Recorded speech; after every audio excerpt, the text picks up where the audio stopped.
நீங்க திமுக கூட்டம் நடந்ததுன்னா அங்க டாஸ்மாக் கடையில வியாபாரம் ஜாஸ்தியா நடக்கும்.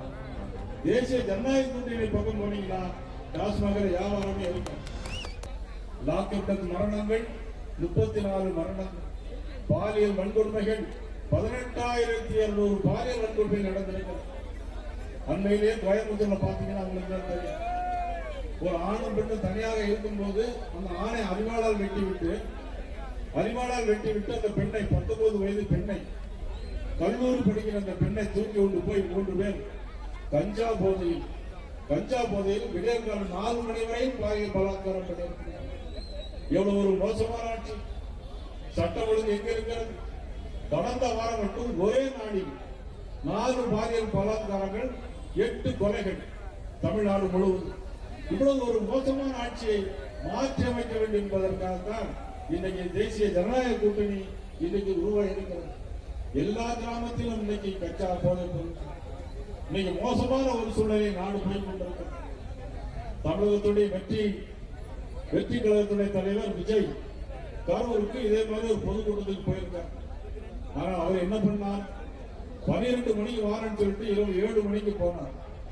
கூட்ட நெரிசலில் 41 பேர் சிக்கி செத்தார். எப்படி செத்தார் என்று தெரியுமா? முன்னாள் அமைச்சர் ஒருவருடைய தூண்டுதலின் பேரில் இவர் மைக் எடுத்தவுடனே பேசுகிறார். பாட்டிலுக்கு 10 ரூபா, பாட்டிலுக்கு 10 ரூபா, பாட்டிலுக்கு 10 ரூபான்னு ஒரு பாட்டு பாடு. ஏற்கனவே ஒரு சினிமா நடிகர் தானே, நல்ல பாட்டு பாடுவார். 10 ரூபா பட்டுலாம் உங்களுக்கு எல்லாம் தெரியுமா? என்னன்னு தெரியுமா? யாரும் டாஸ்மாக் பக்கமே போதையா?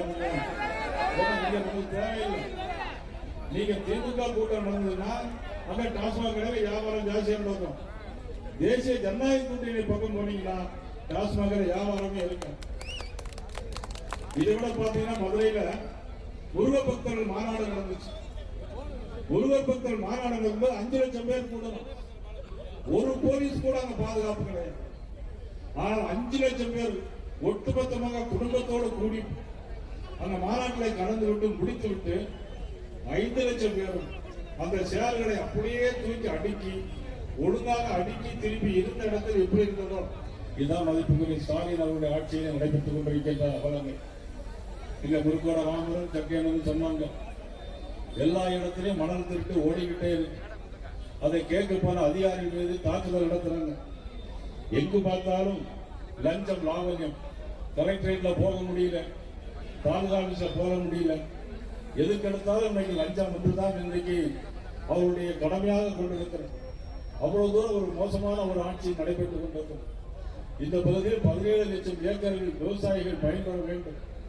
ஆனால் இதுவரையில் எந்த விதமான நடவடிக்கை எடுக்கவில்லை. வைகை 58ஆம் கால்வாயை திறக்கவே இல்லை. அரசுக்கு அது பற்றி எல்லாம் அக்கறையும் கிடையாது. அவர்களுக்கு இருக்கிற அக்கறை ஒன்றே ஒன்றுதான், துணை முதலமைச்சராக இருக்கக்கூடிய மதிப்புக்குரிய உதயநிதி ஸ்டாலின் அவர்களை முதலமைச்சராக்க வேண்டும். அதை ஒன்றை தவிர வேற அவர்களுக்கு எந்த விதமான நோக்கமும் கிடையாது. இன்னைக்கு கிராமத்துல எந்த ஊருக்கு போறாலும் கஞ்சா, பள்ளிக்கூட வாசல்ல போறான் கஞ்சா. பிறகு இன்னும் லேட்டஸ்டா ஒரு மருந்து கண்டுபிடிச்சிருக்காங்க. என்ன மெத்தபெட்டமைன்னா மெத்தபெட்டு ராஜபாண்டி மெத்தபெட்டை சொல்றாங்க. எல்லாமே இன்னைக்கு ஒரு மோசமான ஒரு சூழ்நிலைக்கு நாடு போய் கொண்டிருக்கு. ஏன்னா அவர்களுக்கு பத்தி கவலையே கிடையாது. இன்னைக்கு பக்கத்துல நீ போயிட்டு வந்தோம், மலைநாடு பத்தி போயிட்டு வந்தோம். வெறும் மாட்டை வைத்து புழைக்கின்ற ஒரு சமுதாயம். அவர்கள் பாவம், அவர்களுக்கு வேற எதுவுமே தெரியாது.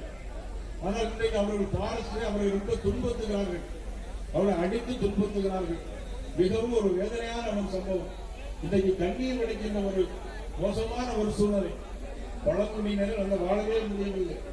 இன்னைக்கு பார்த்தீங்கன்னா காவல் நிலையத்தில் போய் ஒரு பெண், 14 வயது பெண், காவல் நிலையத்தில் போய் ஒரு 14 பெண் அவங்க கம்ப்ளைண்ட் கொடுக்க போனா அந்த பெண்ணையே பாலியல் பலாத்காரம் பண்ணக்கூடிய அளவிற்கு இன்னைக்கு காவல்துறை மிக மோசமா இருக்கு. இன்னொரு காவல் நிலையத்தில் போய் தன்னுடைய அண்ணன் பிடிபட்டிருக்கிறாரே ஒரு தந்தை போய் அங்க என்ன நடந்தது என்று கேட்கிறது போனால் அவர்களை ஜாதி பெயரை திட்டுகிற ஒரு மோசமான ஒரு சூழ்நிலை இன்னைக்கு காவல் நிலையத்தில்.